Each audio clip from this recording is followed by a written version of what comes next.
Ok, muy buenos días, amados hermanos, en el nombre de nuestro Señor Jesucristo. Un gusto verlos nuevamente, un gusto estar siempre con ustedes una vez más y poder compartir de la palabra del Señor, poder compartir lo que la suma de su palabra nos dice.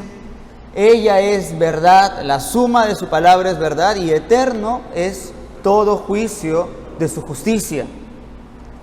El día de hoy son las 9 de la mañana y vamos a hablar, o va a ser una clase acerca de las misiones.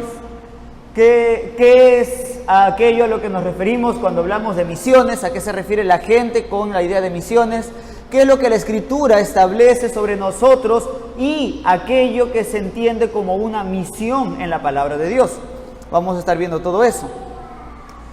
Y yo sé que un texto quizás con el que podríamos iniciar sería Mateo 28, pero quiero que abran sus Biblias en Salmo 67. Habíamos entonado el Salmo 117, que dice: alabad a Jehová, naciones todas, pueblos todos, alabadle porque ha engrandecido su nombre sobre nosotros, ¿no? Y el pueblo de Israel dice: todas las naciones tienen que alabar al Señor por lo que Él ya ha hecho sobre nosotros, ¿no? O el que nosotros hayamos sido parte de la misericordia del Señor mueve a que los demás alaben.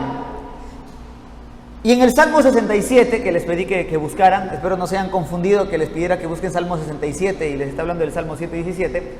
Y en el Salmo 67, que es el que le pedí que busquen, pueden ver cómo no se trata simplemente de una alegría cualquiera. No se trata simplemente de que, la gente se alegre de que a los cristianos les van bien o que se alegren de que hay algún salvo, sino que la alegría que busca el pueblo de Dios es que todos los pueblos le alaben por la salvación. Salmo 67, voy a leerles el Salmo 67 y escuchen con mucha atención y pongan sus vistas en la palabra de Dios.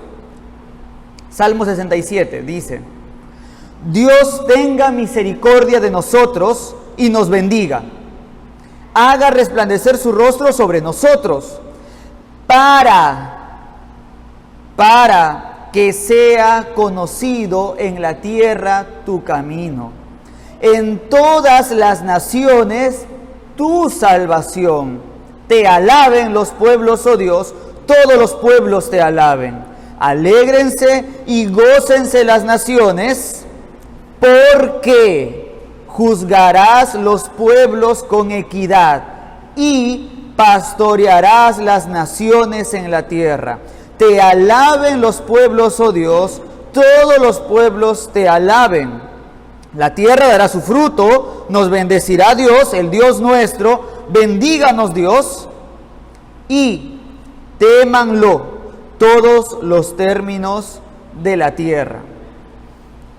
No se trata simplemente de creyentes o de personas diciendo, como la historia de la moneda perdida. ¿Conocen la historia de la moneda perdida? ¿No? En el Nuevo Testamento, que encuentra la moneda y llama a sus amigos y dicen: alégrense, no porque yo he encontrado la moneda, sino del deseo de aquel que ha encontrado la moneda, de que todos los demás también tengan su propia moneda, de que todos los demás puedan encontrar esa moneda que es valiosa para cada uno de ellos, y entonces todos podamos regocijarnos. No se trata simplemente que se regocijen por lo que el Señor ha hecho conmigo, sino de que todos podamos regocijarnos de lo que el Señor ha hecho con nosotros. Y si alguna bendición hemos recibido, versículo 2, es para que sea conocido en la tierra su camino. ¿Vemos así nuestra vida? ¿Vemos así nuestras bendiciones? ¿Vemos así nuestra salud, nuestro dinero, nuestras familias, nuestros hijos, nuestro trabajo? Cuando decimos: Señor, ten misericordia de nosotros, Señor, bendícenos, Señor, haz resplandecer tu rostro sobre nosotros. ¿Para qué? Para que yo pueda estar más tranquilo, para que pueda tener un hogar más bonito simplemente, para que pueda tener una mejor estabilidad. Versículo 2 nuevamente: para que sea conocido en la tierra tu camino. Y ya saben, una cosa no quita la otra, pero hay jerarquías de importancia, hay razones por las que seguimos vivos. Vamos a orar un momento. Señor Dios, Padre Santo, muchas gracias, Padre, por tu palabra. Gracias por tu bendita palabra, Señor, que nos confronta diariamente. El día de hoy, Señor, cada vez más estamos a puertas de engaños más difíciles de desenmarañar. Realidades o supuestas verdades que nos quieren hacer creer sobre el propósito de nuestras vidas. Ya de aquí a no mucho tiempo más, ni siquiera sabremos si lo que ven nuestros ojos es real o falso. Hay tanta distorsión, Señor, que se transmite en todo lugar. Si no podemos mantener en orden nuestras prioridades, si no podemos tener tu palabra limpiándonos constantemente nuestra mente, realmente no sabremos lo que es vivir. Oh Señor, decimos que existimos solo para tu gloria. Te ruego que sea así, Señor, te ruego que sea así en mi vida, que sea realmente notorio esto en mí y en cada uno de mis hermanos. Señor, porque hay tantas decisiones que no tomaría si mi esperanza estuviese solo en esta vida.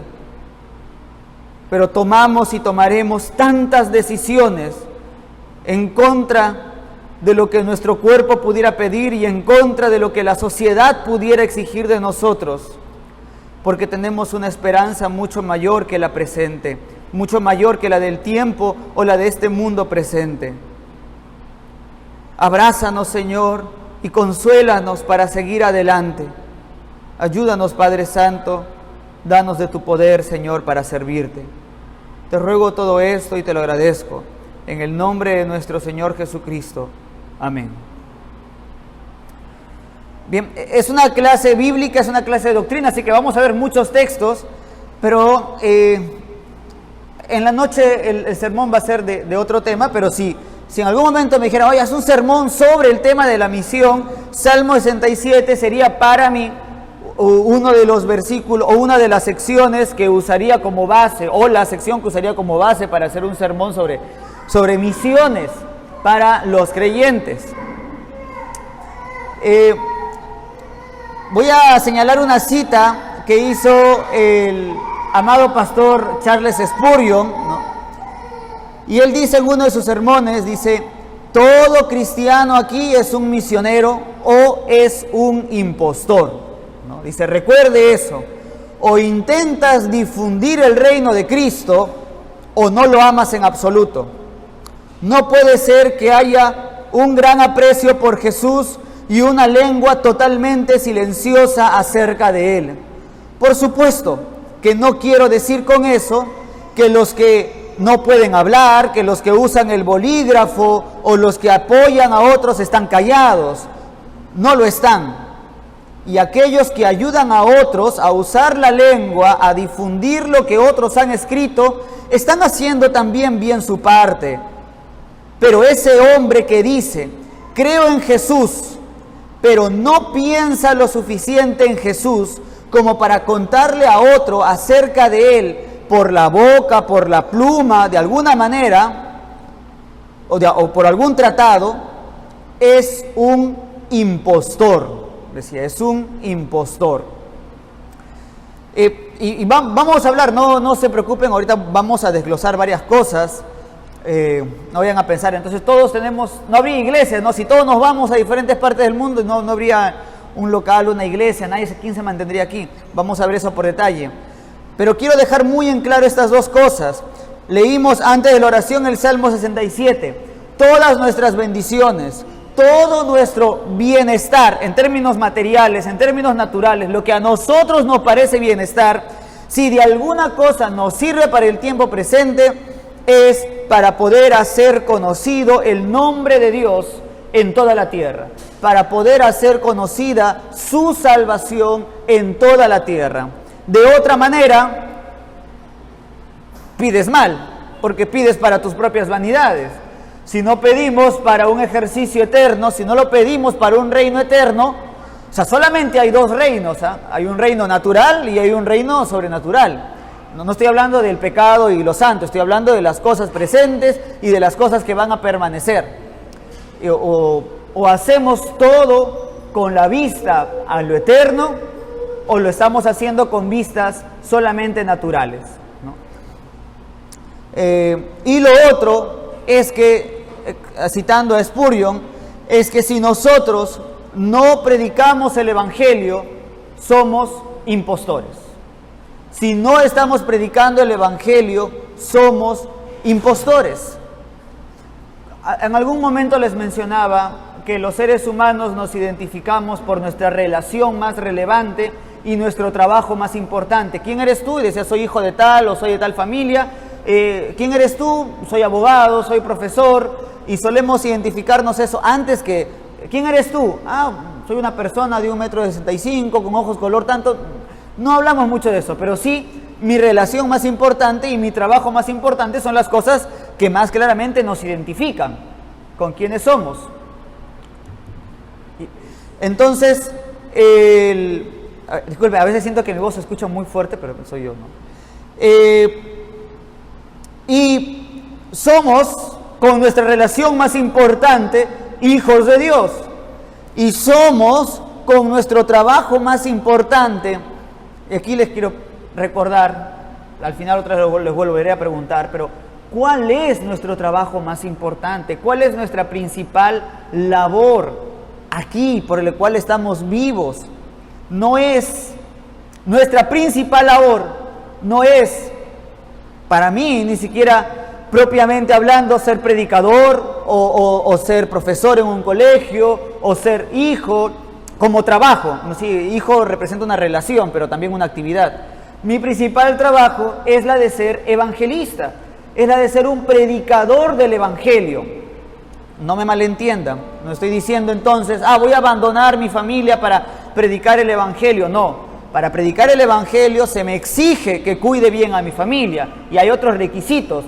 Así como para, no sé, si quieres tener un trabajo en una empresa, te pidan previamente que sepas inglés, ¿no? Oye, una cosa es el trabajo y otra cosa es la ayuda del inglés, pero para ese trabajo te exigen que aprendas inglés.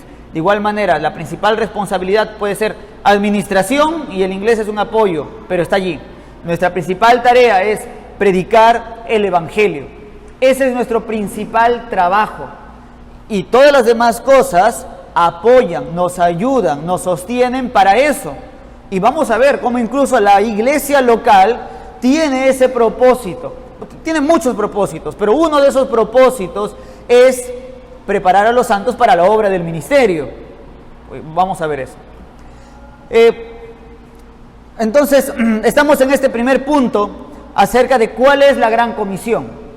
¿Cuál es nuestra misión? Sí, vamos a verlo en Mateo, Mateo 28, versículos 18 al 20. Misión es envío, ¿sí? Comisión, misión, envío. Y en Mateo 28, 18 al 20 tenemos estas famosas, necesarias de memorizar, palabras de nuestro Señor Jesucristo. Y se acercó y les habló diciendo: toda potestad me es dada en el cielo y en la tierra. Por tanto, id y haced discípulos a todas las naciones, bautizándolos en el nombre del Padre y del Hijo y del Espíritu Santo, enseñándoles que guarden todas las cosas que os he mandado. Y he aquí, yo estoy con vosotros todos los días hasta el fin del mundo. El Señor hace un prólogo antes de dar la orden, ¿sí? Así como en Éxodo 20, antes de darle los mandamientos, le recuerda: yo soy Jehová tu Dios, que te saqué de la tierra de Egipto. El Señor Jesucristo dice: toda potestad me es dada en el cielo y en la tierra. Le recuerda a los apóstoles, como creyentes, como parte de la Iglesia Universal, palabras que son dichas para cada uno de nosotros. Pudieras mirar a tu hermano y decir: oye, el Señor Jesucristo te dijo, o Él dijo, toda potestad me es dada en el cielo y en la tierra. Por tanto, ve, ¿no?, y haz discípulos en todas las naciones, o a todas las naciones, bautizándolos en el nombre del Padre, del Hijo y del Espíritu Santo, enseñándoles que guarden todas las cosas que os he mandado. Generalmente nos centramos en el versículo 19, generalmente, y decimos, ¿cuál es la gran comisión? Hacer discípulos. ¿Cuál es la gran comisión? Convertir personas, predicar el evangelio y que la gente se arrepienta. Versículo 19, ir por todo el mundo. O sea, no necesariamente que te vayas a otro lugar, sino en todo el mundo, mientras estés andando, en el lugar en el que te encuentres, haz discípulos. Predique el evangelio, bautizándolos en el nombre del Padre, del Hijo y del Espíritu Santo. Aquí un pequeño paréntesis, ¿sí? ¿Cómo se hace un discípulo? ¿Cómo se hace un discípulo? Según Mateo 28, el título como tal de un discípulo empieza para alguien que ha sido bautizado, ¿sí? Ahora, el título de alguien como discípulo, ¿sí?, es a partir de su bautizo, de hacer discípulos a todas las naciones. ¿De qué manera? Bautizándolos, y versículo 20, enseñándoles. Ahora, esto no significa entonces que para enseñarle a alguien primero tienes que bautizarlo. Hay otras secciones de las Escrituras como Mateo 3, 7 y 8, por ejemplo. Juan el Bautista les dice a los fariseos antes de bautizarse, haced frutos dignos de arrepentimiento, lo cual indica que para recibir el bautismo, el que bautiza tenía que estar seguro, de verdad han creído, tienen que haber entendido y tiene que ser notorio esto. Y también tienen Juan, capítulo 4, versículos 1 y 2, donde dice que Cristo, aunque Él no bautizaba, pero se dice que Cristo hacía discípulos y luego los bautizaba. Hay un sentido de discipulado como la actividad, ¿no? Él está siendo discipulado porque es la actividad del trabajo de la enseñanza, preparándolo. Y otra cosa es el cargo, digamos, la autoridad, el título de discípulo. Y siempre se ha visto esto como del bautismo en adelante. Alguien que sea apropiadamente llamado discípulo de Cristo como título es alguien que ha sido bautizado. Pero es el trecho que se recorre. Se le enseña, se le bautiza, adquiere un estatus dentro del reino de los cielos, dentro de la iglesia como bautizado. Y ahora proseguimos al versículo 20, ¿sí? Porque el trabajo no termina cuando ha sido bautizada la persona. El versículo 20 dice, enseñándoles que guarden todas las cosas que os he mandado. Todas las cosas. Estoy más que seguro que podría preguntarle a cada uno de ustedes que me diga una cosa diferente que el Señor manda de nosotros y nos faltaría gente para poder terminar de decir cuáles son esas cosas. Hay muchas cosas que el creyente puede hacer a solas, pero hay muchas otras cosas que el creyente no va a poder hacer fuera de una iglesia local. Por ejemplo, no va a poder sujetarse a su pastor si no tiene pastor, no hay forma. No va a poder, Hebreos 13, no va a poder cumplir Hebreos 10:25, no dejando vuestras propias congregaciones si no tiene una propia congregación, si no tiene una iglesia a la cual pueda llamar suya. No va a poder cumplir con 1 Tesalonicenses capítulo 5, versículos 14 en adelante. Mirad que ninguno pague a otro mal por mal, porque va a estar visitando iglesias por aquí y por allá y no va a poder estar atento de que los hermanos se lleven bien, de alentar a los de poco ánimo, de exhortar a los ociosos, y etc. Son cosas que requieren una convivencia. Ustedes lean, hay una carta que se lee bastante con los nuevos creyentes, que es 1 de Juan. 1 de Juan, porque habla acerca pues tanto del arrepentimiento como de la nueva vida en Cristo. Y uno dice, que sí, que tiene que amar a su prójimo, que tiene que llevarse bien, y etcétera. Pero son cosas que no se pueden hacer si no hay un compromiso familiar. Es como alguien que piense, o yo, que crea, sí, porque yo puedo llevarme bien con cualquiera. Obviamente, si no convivimos, uno puede pensar que es el pan más dulce de la panadería y estar ahí todo tranquilo. Hasta que verdaderamente no convivamos, hasta que no se lleve ese contraste constante, entonces no podré yo ver con total claridad ese amor que seguramente tenemos. Y por ejemplo, nosotros estamos seguros, entre nosotros hay amor. De eso lo tengo por seguro, aunque me voltees la mirada cuando te dé un saludo. ¿Por qué? Porque sé que si amas a Cristo, de alguna manera u otra, porque en ese momento algo te pasó o etcétera, pero sé que en tu corazón hay amor en ti, para mí, por la obra de Cristo, aunque tú digas, no, yo no me llevo, no, soy ecuatoriano, nada que ver con peruanos, no. Hay amor allí de todas maneras. Esto lo digo para que, no de entre países, pero lamentablemente a veces puede ser entre denominaciones, entre iglesias. Si en algún momento tú ves a uno que te trata mal y automáticamente podemos reaccionar y decir, entonces ese no es. Primero cerciórate qué cree esa persona y luego puedes tener la tranquilidad y decir, no, en algún momento esta persona se va a dar cuenta, porque a mí me parece que de verdad es creyente por lo que él dice que cree, por cómo señala, por cómo se mueve, pero si me ha mostrado esta actitud negativa frente a mí, porque le he dicho que soy bautista, porque le he dicho esto, lo otro, el Señor va a trabajar. Sé que hay amor en su corazón más que el que él cree. Hay amor en tu corazón, hermano, más que el que tú crees. Hay amor en tu corazón más que el que tú mismo crees. Y entonces no va a poder cumplir, no vamos a poder mostrar ese amor a no ser que sea en una iglesia local, con un compromiso de contraste, de convivencia, para que se pueda ver verdaderamente que amamos a nuestro prójimo como a nosotros mismos, porque hemos amado al Señor Jesucristo. Entonces volvemos a Mateo 28 y dice, enseñándoles que guarden todas estas cosas. Entonces tu trabajo no termina cuando alguien se arrepiente, ni siquiera si por alguna circunstancia estás así como Felipe y no hay nadie y por alguna cuestión fuera de lo regular hay que hacer un bautizo de esa forma, no se acaba tu trabajo con un bautizo. Es necesario una iglesia local. Para la mayoría de nosotros eso es una gran tranquilidad porque acá hay una.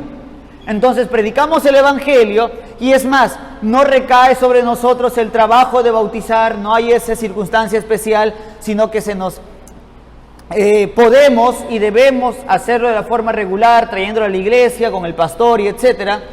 Pero dice, enseñándole que guarde todas estas cosas y tú dices, wow, qué libertad, porque yo puedo predicar el Evangelio y le digo, ven, aquí ya hay una iglesia formada que te va a permitir guardar todas las cosas que el Señor te ha mandado y muchos más para educarte, para enseñarte y para guiarte. Quiero que noten que la Gran Comisión entonces tiene dos partes. Tiene el sentido de hacer conversos y de ponerlos en una iglesia. La importancia de la Gran Comisión o la Gran Comisión es hacer creyentes y dejarlos en una iglesia local. Si no, tu trabajo no ha terminado, no has cumplido en el sentido de no ha finalizado el trabajo de la Gran Comisión. Predicas el Evangelio, alguien se arrepiente, tu trabajo es finalmente dejarlo creciendo en una iglesia local. Para nosotros, mencionaba, es un poco más sencillo, somos parte de una iglesia local o tenemos una iglesia local, entonces predicamos el Evangelio, vienen y pues se arrepienten, se bautizan y aquí están y dicen van a crecer, van a madurar, hay un pastor, hay quien enseña y etcétera. Pero no todos tienen esa facilidad y no se trata simplemente de tener una gran iglesia. ¿Cuál es nuestra misión como iglesia?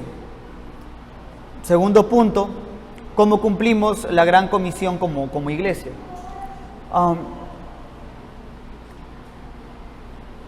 Yo dudo mucho que alguno de ustedes tenga la idea en su cabeza de decir, nosotros vamos a ser la iglesia más grande del país. O digan, no, nosotros, ¿cuál es su meta? No, nosotros vamos a hacer la iglesia más grande de Guayaquil, vamos a tener canales de televisión, de repente ni siquiera han pensado en eso, ahorita estoy poniendo ideas en su cabeza, ¿no? Tener canales de televisión y radio, y vamos a hacer esto y lo otro, muy seguramente no. Están pensando en cosas más elevadas, digamos, más puras, ¿no? De la pureza de la adoración, de la importancia de que todos podamos amarnos unos a otros. Pero, aunque quizás no apuntemos a ser la iglesia más grande de la zona, ¿has pensado tú en que quizás deba ser incomodado para abrir otra congregación? O sea, no tengo que pensar, a ver, yo no estoy pensando, la iglesia va a ser la iglesia más grande de la zona, pero si nadie piensa en abrir iglesias, ¿qué es lo que terminaría resultando si creo que deberían haber más iglesias como la mía, pero nadie abre más iglesias? Todos van a terminar recluyéndose en el mismo lugar.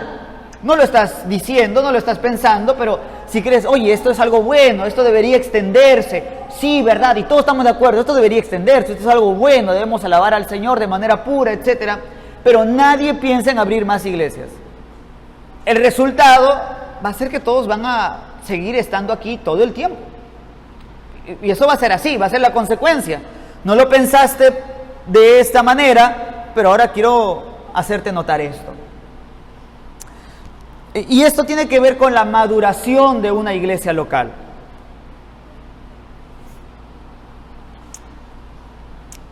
El Señor tiene sus planes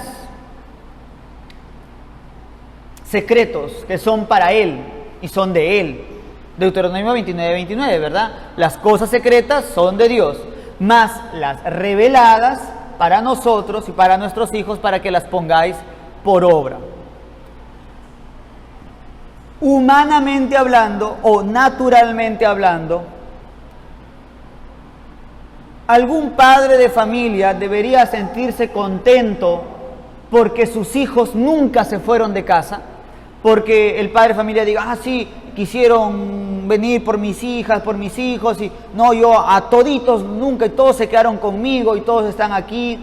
O de repente permitir que se casen, pero forzarlos de alguna manera, usando las triquiñuelas que a veces los padres y madres saben usar, para que se queden aquí en la casa y no se vayan a ningún lugar, y tenerlos a toditos aquí cerca, no de una manera providencial, sino de una manera planificada.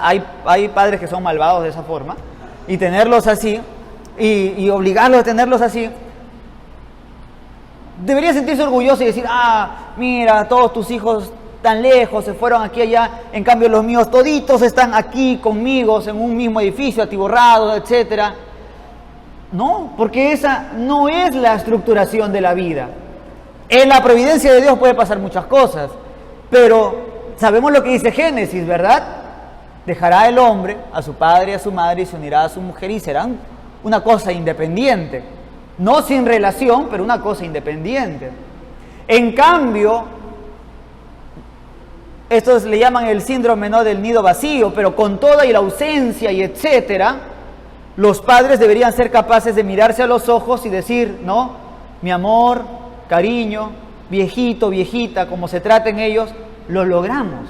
Hemos sido exitosos.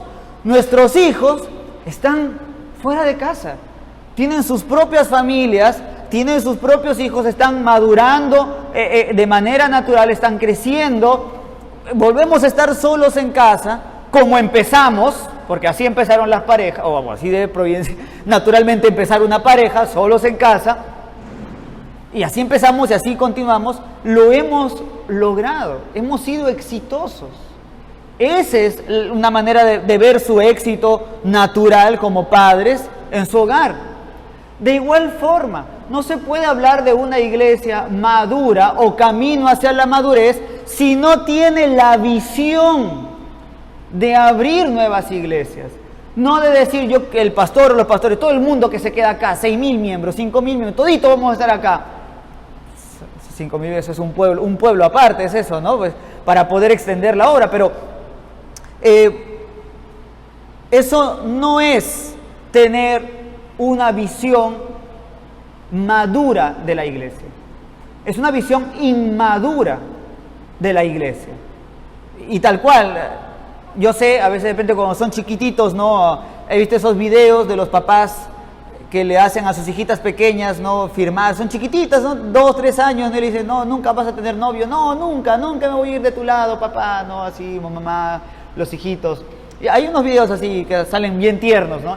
Pero uno, esperamos que eso sea un juego, ¿no? Y que el papá realmente no esté pensando de esa manera. Y dos, dicen, bueno, es una cosa de juego, es una cosa inmadura pensar de esa forma. Es una cosa inmadura pensar de esa manera.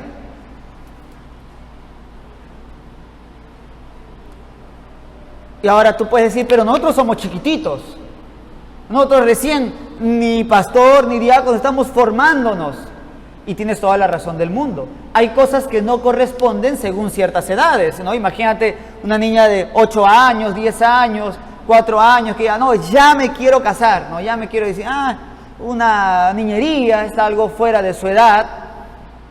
Pero lo que sería equivocado, como padres, sería el ignorar completamente la preparación para su futuro y decirle, sí, esto es algo que debes anhelar, esto es algo que va a llegar, pero necesitas madurar y preparar. ¿Quieres lograr esto? ¿No? Hablábamos sobre el tema de la codicia en la clase del miércoles pasado. ¿Cómo piensas lograrlo, hijita? ¿Cómo piensas lograrlo, hijito? ¿No? Bueno, entonces primero tengo que crecer, muy bien, entonces concéntrate en una meta a la vez, hijito, ¿no? Recuerda la meta final, biológica, sociológica, naturalmente hablando, pues la meta final realmente, aunque algunos lleguemos quizás a no casarnos nunca, pero eso no debe dejar ni sentirnos mal, ni hacernos dejar de decir la verdad. La meta final es el matrimonio y formar una familia aparte. Y prepararme para eso. Bien, volviendo a nosotros entonces, ¿qué estamos pensando? ¿Cómo estamos nosotros preparándonos? ¿Estamos realmente pensando en bendecir Guayaquil, bendecir el Ecuador con más obras para su gloria? Están siendo como niños pequeños, bien enfocados, y los padres, por supuesto, los pastores, los maestros, hermanos, tienen que prepararse cada vez más. Sí, hermano, para ser más santos. Sí, hermano, para que, pues ahorita estoy un poco mal con mi familia y tengo que mejorar en la palabra de Dios para tener una mejor vida familiar. Sí, pero principalmente porque has sido llamado para ser un predicador del Evangelio. Y yo no sé, como diría un padre a una hijita o hijita, en qué momento, en algún momento, en tu etapa madura, el Señor venga y, ¿no?, fleche tu corazón, venga alguien a pedir tu mano, tú me digas, papá, quiero tal muchacha, estoy enamorado, esto, lo otro, y estés preparado para cuando ese momento llegue. No prepararnos cuando recién nos damos cuenta que tenemos algo que hacer, sino estar preparados para cuando ese momento llegue. Esto es algo, y siempre trato de explicarles con cosas que estoy seguro que no me pueden negar, como el tema del crecimiento, la maduración y la familia, y que de igual forma puedan verse ustedes, porque eso es una iglesia, somos una familia, y el deseo de cada padre, de cada familiar, es que todos lleguemos a nuestro mayor potencial, a que podamos expresar de manera concreta lo que el Señor desea de nosotros. Pero, ¿estamos viéndolo de esa manera? Hemos visto el Salmo 67. Estoy más que seguro que todos nosotros hemos orado alguna vez: Señor, ten misericordia de mí por tal, cual o tal motivo. Señor, bendíceme por tal, cual o otro motivo, ¿no? Señor, muéstrame tu rostro, o sea, haz que mi camino sea favorable. Cuando ustedes leen resplandezca tu rostro sobre nosotros, se refiere a que nuestro camino sea favorable, sea feliz, tranquilo, humanamente hablando. Por favor, Señor, mi viaje, no, cuando voy a venir, Señor, guarda mi viaje, no, que pueda ir y volver con tranquilidad, ir y volver con bien. Y que simplemente esté pensando en mi propia tranquilidad. y no pienso en con quién viajé al costado. ¿Nunca les pasa que hay un señor o una señora que te quiere hacer la habla de la nada, ¿no? Y te pide, oye, te habla? Y uno dice, oye, ojalá me dejara dormir, ¿no? O esto o lo otro. Y tomar el valor de predicar el Evangelio. Bueno, simplemente como ejemplo, porque son cosas que obviamente viajando pasan seguido, viajando en buses. Pero estoy listo para eso. Y si no lo estoy, me estoy preparando para eso. Nuestra constitución, la constitución de mi congregación local dice lo siguiente: dentro de nuestra conducta del miembro, en una sección de conducta del miembro, hay una sección que se llama evangelización y dice lo siguiente: es el deber de todo cristiano individual como miembro de una iglesia local trabajar para la extensión del reino de Dios, tanto en casa como hasta los confines de la tierra. Por lo tanto, se espera que cada miembro de esta iglesia reconozca en oración, aproveche y busque toda oportunidad para dar testimonio de su fe en Cristo, tanto por una conducta cristiana coherente como por el testimonio de sus labios, procurando estar preparado y dispuesto a ser un misionero para cuando el Señor, por medio de la iglesia local, lo enviare. Ahora, aquí seguimos con el tema de la iglesia y las misiones. Puede ocurrir que en la providencia del Señor, como ocurrió en Jerusalén, obviamente todo el mundo quería reunirse en la primera iglesia fundada, imagínate, ¿no? En Jerusalén, allí estuvo el Señor, todos vamos a reunirnos allí, y el Señor dijo, no es así como va a funcionar esto. Son 3,000 que han venido a la fiesta, muchos han regresado, pero muchos se quieren quedar, y viene una persecución, ¿no? Viene una circunstancia en la cual no era posible mantenerse muy tranquilo, vivir. No llegaron sicarios de todas partes, pero todo el mundo se volvió sicario en contra de los creyentes. Los judíos comenzaron a perseguir y dijeron, pues hay que emigrar, hay que moverse, hay que salir. ¿Y qué ocurre si vas a un lugar donde no hay una iglesia local sana? ¿Qué ocurre si por la providencia del Señor eres movido a un lugar donde no hay una iglesia sana? ¿Qué harás? No, pues tengo que ir a congregar, seguramente tienes que ir a adorar con hermanos, pero no has sido llamado a conformarte, nunca, ni siquiera aquí estamos reformándonos constantemente de acuerdo a la palabra de Dios. No hemos sido llamados a conformarnos y ya está, sino a reformarnos, y eso es pues lo que indica, parte de lo que indica nuestro nombre, ¿no? El nombre. ¿Estás preparado para eso?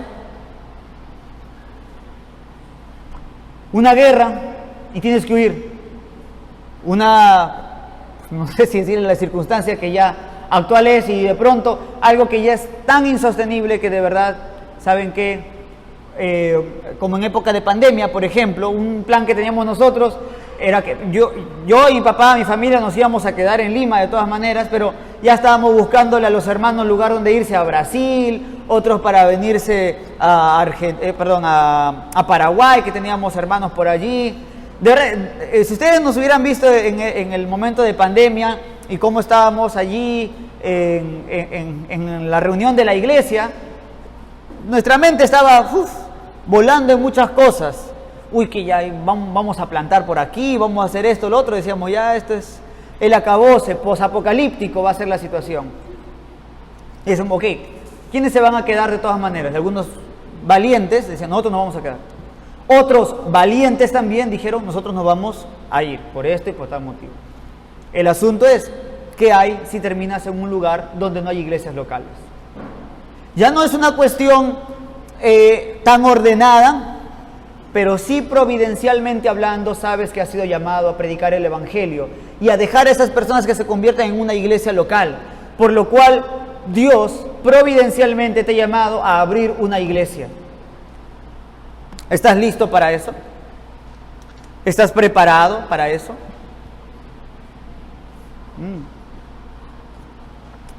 Muchas cosas pasan, ¿verdad? muchas cosas pasan.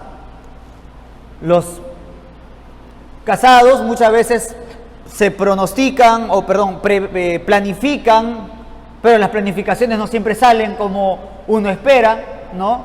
Y muchas cosas se adelantan y etcétera. Y es mejor haber estado preparado y decir, uy, bueno, ya, pasó. Felizmente, ya estaba mentalizado y preparado para cuando esto ocurriese. Aunque ocurriese a un tiempo que no me lo esperase. Todos nosotros, otra vez, ¿qué ocurre? ¿Qué va a pasar si el Señor nos llama a abrir una obra?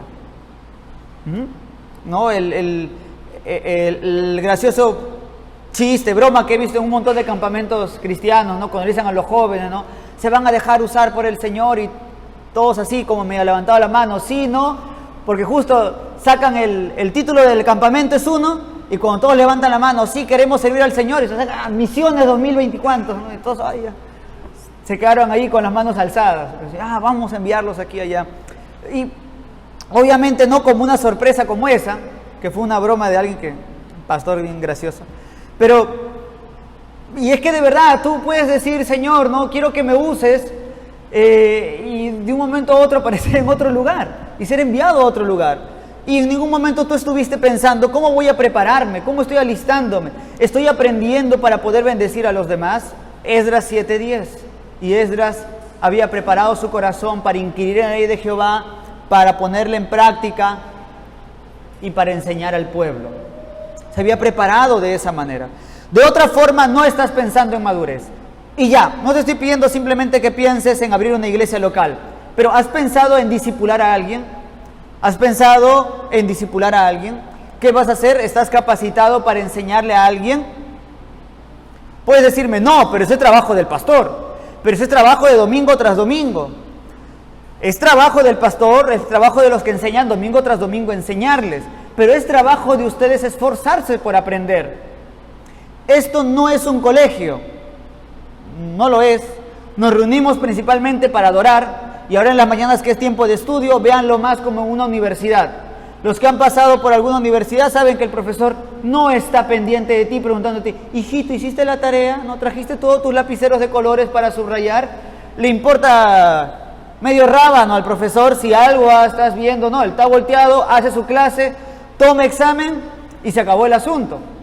Ahora, no digo que eso es lo que vayan a hacer los maestros, pero se requiere que los alumnos tengan un interés de aprender y progresar porque saben que su futuro, ya no es como en el colegio, los niños no piensan en el futuro. Los estudiantes universitarios, debiera ser, ¿no? Piensan en su futuro y dicen, yo necesito aprender eso para mi carrera, porque eso va a afectar mi trabajo laboral, etcétera, y etcétera. Tu carrera, hermano, hermana, no termina siendo asistente de la iglesia. Tu carrera no termina siendo asistente de la iglesia. Tu carrera empieza siendo obrero del Señor, misionero del Señor, evangelista, predicador. Esa es tu carrera.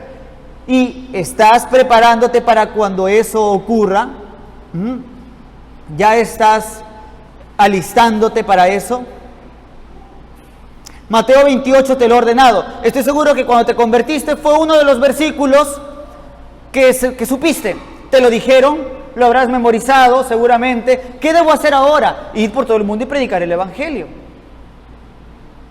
Lastimosamente ahí nos quedamos, ¿no? Pero de verdad creo que debiéramos hacer un mejor trabajo dándolo completo. Ir por todo el mundo y predicar el evangelio a toda criatura, enseñándoles que guarden todas las cosas que Cristo os ha mandado. Porque entonces alguien dice, pero ya me aprendí el evangelio, ya estoy listo. Ok, te aprendiste el evangelio, pero eso no es todo lo que te pide la gran comisión, sino que le enseñes todo lo que Dios te ha mandado. Se nota si alguien tuviera la intención, ¿no?, de usarlos para el crecimiento de la obra, una de las cosas que haría sería hablar con el pastor o con los pastores y decir, hermano, dígame, ¿a quiénes ves más interesados?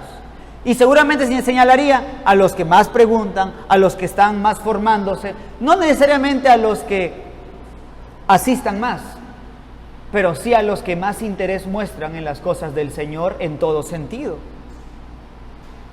Esos son. Vamos ahora a Mateo 4:11. Perdón, Efesios 4:11. Y vean cómo la iglesia tiene esta responsabilidad. Dice, y él mismo constituyó a unos apóstoles, a otros profetas, a otros evangelistas, a otros pastores y maestros, a fin de perfeccionar a los santos para la obra del ministerio, para la edificación del cuerpo de Cristo. Fíjese que hay dos cosas aquí. La obra del ministerio. ¿Qué ministerio? El de la Gran Comisión, predicar el Evangelio. Pero no solamente deben hacerlos capaces predicadores del Evangelio, porque muchas veces ese es el centro de la educación en las iglesias. Gana almas y tráelas aquí. Sí es un buen principio, sí es necesario. Predique el Evangelio, métodos para compartir el Evangelio. De eso hay un montón. ¿Conocen el ministerio Aguas Vivientes? ¿No? Con Ray Comfort. Es un buen ministerio, ¿no? Oye, hablarle de la ley o otras formas, reparte esto de aquí y allá. Predicar el Evangelio, y todo se gira en torno a predicar el Evangelio únicamente. Pero fíjense lo que dice acá: para la obra del ministerio, para la edificación del cuerpo de Cristo. ¿Cuántos están preparados para edificar el cuerpo de Cristo? No solo plantar el cuerpo de Cristo, no solo plantar una semilla para Cristo, sino edificar el cuerpo de Cristo. Gobierno de la iglesia, que estudien los pastores, ¿verdad? El tema del diaconado, que lo estudien los diáconos, ¿no? Y así, que el tema de las misiones, que estudie el que quiera ser misionero. Eso seguramente lo ha dicho Jonás, pues no, allá que estudien, yo soy profeta de acá de Israel, que estudien allá los que quieran irse a otros lugares. Pero ya saben la historia, y no todo resulta según el plan o según tu propio propósito. Así que debes estudiar. Estudia libros sobre diaconado, estudia libros pastorales, lee sobre el orden de la iglesia, lee sobre misiones, lee toda la escritura, porque el Señor va a pedir de ti que lo pongas en práctica, en el momento, en las formas que Él requiera. Y las misiones, las actividades que el día de hoy regularmente llamamos como plantar iglesias, es posiblemente una de ellas. Y es posiblemente una de las más descuidadas. Y esto lo pueden notar porque puede haber un gran crecimiento de iglesias, pero ¿cuántas están bien plantadas? ¿Cuántos han intentado tener un jardín y se les ha muerto el jardín? ¿Algunas han intentado tener un jardín o tener su plantita? Y ¿por qué todo lo que toco muere? Uno dice, no te quiero tener. Tuve un cactus y se murió. Uno dice, oye, ¿cómo es esto posible? Y no es porque tu mano tenga químicos, no tienes pico de, no sé si acá hablan así, pero pico del pollo, cuando el pollo pica una planta, se muere la planta, no sé si tiene alguna cosa. No tienes algo químico, no tienes poderes para matar plantas. Es simplemente porque no sabes o no estás con el cuidado pertinente para que esa planta crezca. Y la mayoría de las iglesias solo se quedó en hay que predicar el Evangelio y bueno, formamos un grupo y ya está. Que crezcan de la manera en que ellos quieran crecer, que vean la forma, y crecen chuecos, crecen mal, raquíticos, y por eso puedes ver un montón de iglesias que lamentablemente no deberían ser, y que deberían refundarse, que deberían reempezar, y tomar las cosas con la seriedad para formar algo para la gloria de Dios, y no para la gloria del plantador de iglesias. Hay gente que dice, yo, ¿sabes cuántas iglesias he plantado? Dice, ¿no? 300, como el otro que dice, no, ¿sabes cuántas almas yo he salvado? O yo he predicado y he ganado un montón, ¿no? Y no se preocupan por la edificación, no se preocupan por la forma en la que esa iglesia había de continuar. Obviamente Dios da el crecimiento, pero tú tienes que sembrar y tú tienes que regar. Pablo sembró, Apolo regó, pero es Dios que da el crecimiento. Noten, no es solo sembrar, no es tú siembras, siembras, riegas, Dios da el crecimiento, siembras, riegas, Dios da el crecimiento. Dejamos en la soberanía de Dios el crecimiento y Él pone en nuestra responsabilidad el sembrado y el regado, ¿no? Tienes que saber si la planta necesita ser regada una vez al día, una vez cada 2 o 3 días, cuántas veces sacarlos al sol. En nuestra Constitución también tenemos una sección de misiones y tenemos esta declaración sobre hacer misión y un misionero.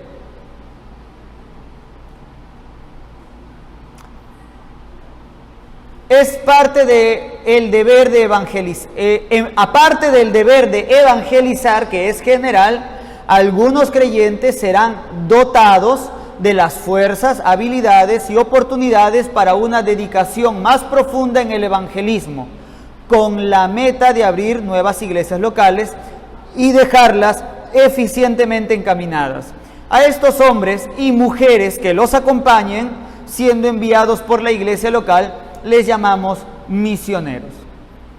Mencionaba, podría ser un misionero por providencia, cuando por alguna circunstancia especial estás en un lugar donde no hay iglesias, no hay creyentes y estás siendo enviado para abrir una obra allí. Pero lo que regularmente llamamos misioneros son aquellos que son escogidos por la iglesia local y son enviados para plantar nuevas obras. Así como hay una responsabilidad personal, hay una responsabilidad grupal. Así como tú has sido enviado por Cristo personalmente para predicar el Evangelio y tener discípulos y hacer discípulos para Cristo, de igual manera la iglesia, si los creyentes tienen creyentes, las iglesias, ¿qué tienen que tener? Iglesias. Son lo que dan a luz. Los creyentes dan a luz, entre comillas, creyentes. Pablo decía que los había parido a los de Corintio. Y las iglesias tienen que dar a luz nuevas iglesias. Ese es el redondeo y la meta que les planteaba sobre la madurez de una iglesia local. Ya tenemos pastores, diáconos, estamos encaminados, estamos establecidos, pero allí no cierra el ciclo, o mejor dicho, no se ha llegado a la plena madurez. Juan, en sus epístolas, habla de 3 tipos de creyentes. Saluda a unos y le dice que estaba agradecido por los hijitos, los jóvenes y por último, los padres. Hijitos le dice, jóvenes y padres. Lean allí en las epístolas, en la primera epístola, si no me equivoco. Y entonces, nosotros, como iglesia local, ustedes, como creyentes, ¿están preparados para ser enviados? No lo estamos, ¿ok? ¿Se están preparando para ser enviados? ¿Están ya alistando para cuando puedan enviar sus propios misioneros? Antes de nosotros, allá por ejemplo, teniendo esta perspectiva en Lima, comenzamos a tener una pequeña bolsa y decimos, aún no sabemos para quién sea o a quién vamos a enviar o si alguna iglesia va a necesitar nuestro apoyo, pero vamos a separar un porcentaje de lo que estamos dando de las ofrendas. Era mínimo, obviamente año tras año creció, un tiempo por cuestión de la pandemia tuvo que desaparecer, pero siempre estuvo allí. Para que en su momento dado podríamos apoyar a alguien. Y por la gracia de Dios se presentó oportunidades. No era mucho, hemos podido apoyar. Ahora, les digo algo, ustedes son en cantidad casi igual que nosotros, ¿sí? En membresía como tal, membresía. O los hermanos que van a ser miembros, membresía, los que están ahí comprometidos. Y aún cuando éramos más pequeños, han de recordar, porque pueden mirarse las caras, pero aquí todos somos nuevos, y aquí a la justa van 2, 3 al seminario y saben algo, y no tenemos el dinero, y todos están ocupados en lo suyo, los solteros en progresar para tener sus familias, y los casados por sus familias. No veo a nadie que tenga una disposición, un corazón. No vemos ni la capacidad económica, ni el valor, ni la preparación para enviarnos. Pero ¿alguna vez se trató de vernos en capacidad para que el Señor hiciera algo con nosotros? Nunca. Sigue siendo nuestra responsabilidad la capacitación y etcétera. Pero nunca se trató de vernos capaces para que el Señor hiciera grandes cosas con nosotros. No fue así cuando nos salvó. Y no será así cuando nos haga crecer y cuando nos lleve a plantar nuevas iglesias. Y como experiencia particular, mi padre lo ha visto muchas más veces y él ha sido capaz de animarnos, de enfrentar muchas cosas. Y yo lo he podido ver también en mi tiempo de creyente y aún desde pequeño. El poder observar que realmente el Señor provee. Tú puedes pensar de ti, sí hermano, ojalá el Señor levante a alguien. Tú de verdad puedes no estar pensando que vas a ser tú el que va a ser enviado a hacer cierta obra, porque dices, no hermano, yo soy el que tiene más miedo de todos los que van a la iglesia. Seguramente los jóvenes, seguramente ese hermano que está yendo al seminario, ese seguramente el Señor quiere usar. Pero cuando la disposición está, cuando uno simplemente dice, Señor, haz tu voluntad, cuando la iglesia en su conjunto comienza a prepararse, el Señor mueve las voluntades, mueve los corazones y llena las alforjas. De verdad, cosas, gente que no puedes ni pensar de dónde viene ni a dónde va y de pronto dice, ¿sabes qué? Yo quiero apoyar a tal o cual que vaya. Uno estar orando y decir, Señor, ¿qué voy a hacer? ¿Cómo voy a moverme? ¿Cómo voy a estar viajando a Ecuador? Mi iglesia no tiene la capacidad de enviarme de aquí a Ecuador constantemente, juntar mi plata, hacer esto, lo otro. Y de pronto de la nada viene alguien y dice, hermano, tú estás estudiando el seminario, alguien que no era miembro de mi iglesia, quiero apoyarte con tus pasajes. Así, tal cual. Así de una forma y otra. Y si no tenías el valor, ya sea que el Señor tenga que meterte en la boca de un gran pez, lo vas a tener si el Señor quiere enviarte a ti. Les digo, como iglesia local, tienen que alistarse y prepararse para tener hijos. Tienen que alistarse y prepararse para plantar nuevas iglesias. Pero nosotros mismos estamos siendo edificados, nosotros mismos estamos siendo recién preparados para poder ser lo que somos o ser lo que deberíamos ser de manera establecida. Sí, pero eso para nada indica que obvien en su conciencia lo que el Señor quiere hacer con ustedes y lo que el Señor demanda de ustedes como iglesia local en un futuro próximo, en un futuro lejano o más cercano. Hermanos, es momento de entender correctamente la gran comisión, de entender que los pastores entiendan también para qué están llamados, para edificar a la iglesia, para que puedan crecer para la obra del ministerio, para la edificación del cuerpo de Cristo, y envíen. Romanos 10, 14 al 17. ¿Cómo pues invocarán a aquel en el cual no han creído? ¿Y cómo creerán en aquel de quien no han oído? ¿Y cómo oirán sin haber quien les predique? ¿Y cómo predicarán si no fueren enviados? Como está escrito, cuán hermosos son los pies de los que anuncian la paz, de los que anuncian las buenas nuevas. Mas no todos obedecieron al evangelio. Pues Isaías dice, Señor, ¿quién ha creído en nuestro anuncio? Así que la fe es por el oír, y el oír de la palabra de Dios.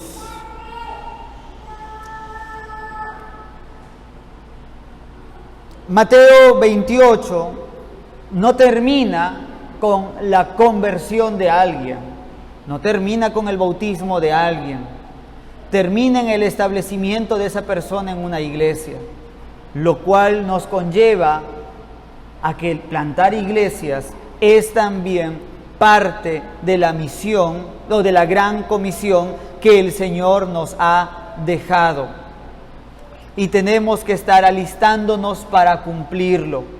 Tenemos que estar preparándonos para eso. Esta es la forma en la que termina, o cómo termina la labor de un misionero. Hechos 20.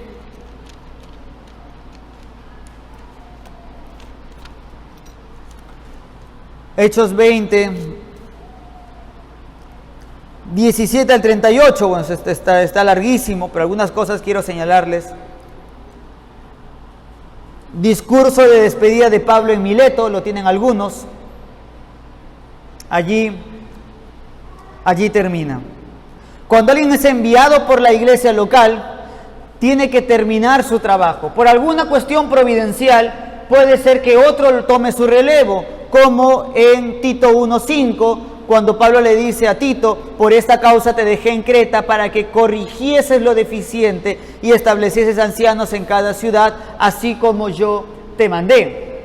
Ese es el trabajo. Cuando haya un plantador de iglesias, cuando alguien sea enviado por esta iglesia local, tiene que tener la mentalidad de no irse de allí hasta que pueda dejar una iglesia eficientemente establecida. Y este discurso es un excelente discurso de despedida. Enviando pues desde Mileto a Éfeso, Hechos 20:17, hizo llamar a los ancianos de la iglesia.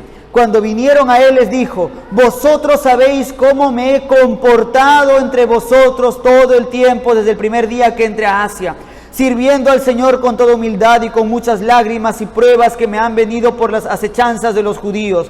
Y como nada que fuese útil, he rehuido de anunciaros y enseñaros públicamente y por las casas, testificando a judíos y a gentiles acerca del arrepentimiento para con Dios y de la fe en nuestro Señor Jesucristo. Ahora, he aquí ligado yo en espíritu, voy a Jerusalén sin saber lo que allá me ha de acontecer, salvo que el Espíritu por todas las ciudades me da testimonio diciendo que me esperan prisiones y tribulaciones, pero de ninguna cosa hago caso, ni estimo preciosa mi vida para mí mismo, con tal que acabe mi carrera con gozo y el ministerio que recibí del Señor Jesús, para dar testimonio del Evangelio de la gracia de Dios.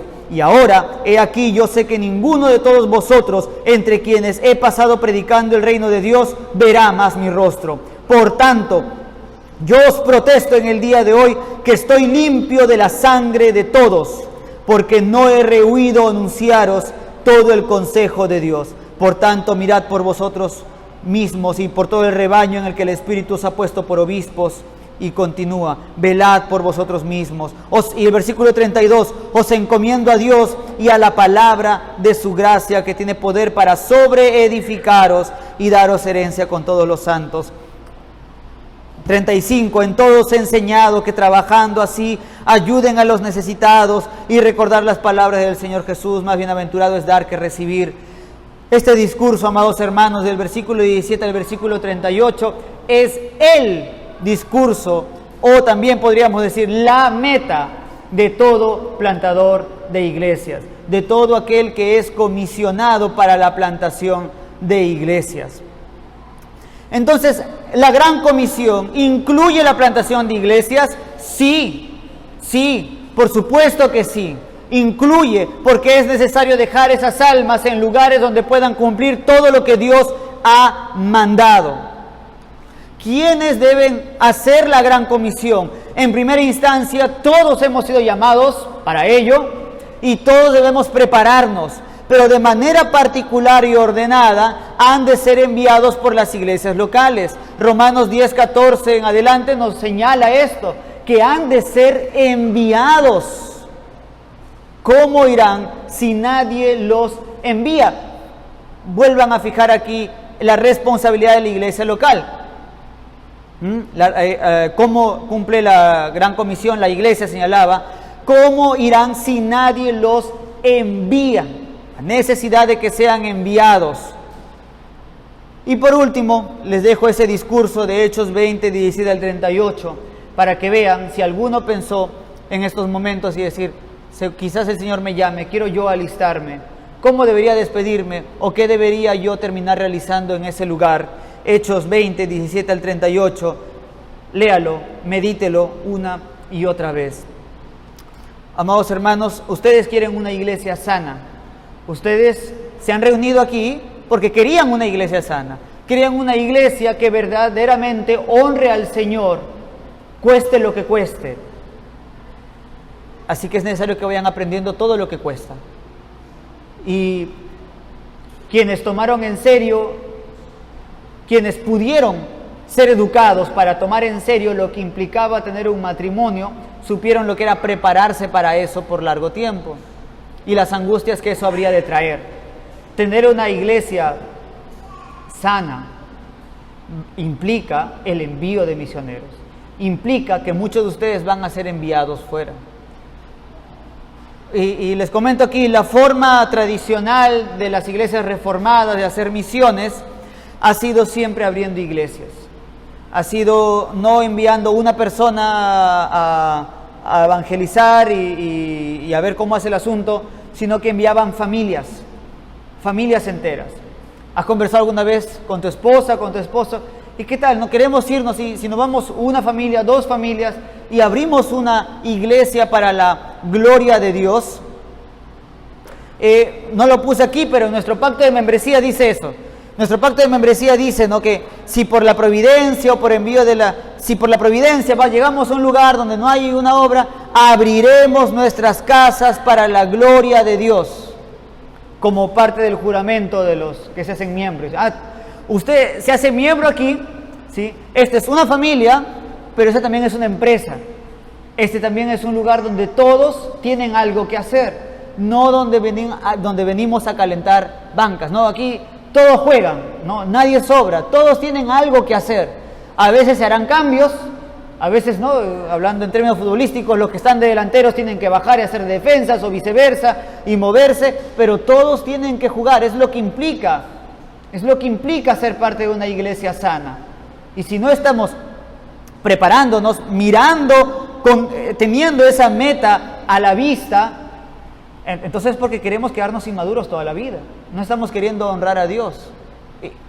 Otra vez, no piensen en su género, no piensen en su edad, no piensen en su tiempo.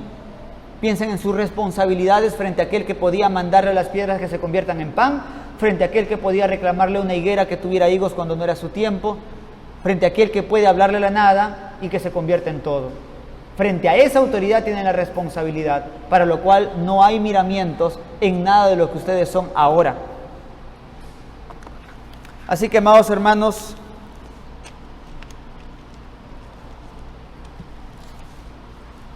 Dios tenga misericordia de nosotros y nos bendiga, hermanos. Haga resplandecer su rostro sobre nosotros, pero para que sea conocido en la tierra su camino, en todas las naciones su salvación, y todos los pueblos alaben al Señor. Que se alegren y se gocen las naciones, porque juzgará a los pueblos con equidad y pastoreará las naciones de la tierra. Te alaben los pueblos, oh Dios, todos los pueblos te alaben. La tierra dará su fruto, nos bendecirá el Señor nuestro. Pero tenemos que trabajar para que lo teman todos los términos de la tierra, amados hermanos. Que el Señor les bendiga.